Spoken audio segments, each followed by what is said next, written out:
शिजार ताजा ताजा दादा ताजा ताजा चिकना चिकना म्हावरा माझा घेऊन शिजार ताजा ताजा दादा ताजा ताजा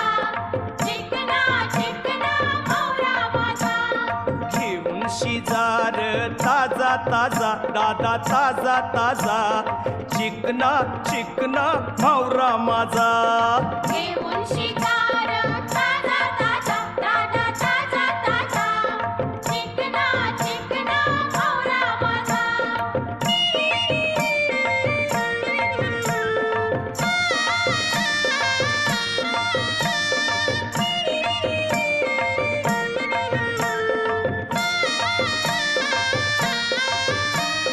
विश्वास ठेव र सांगतय नक्की या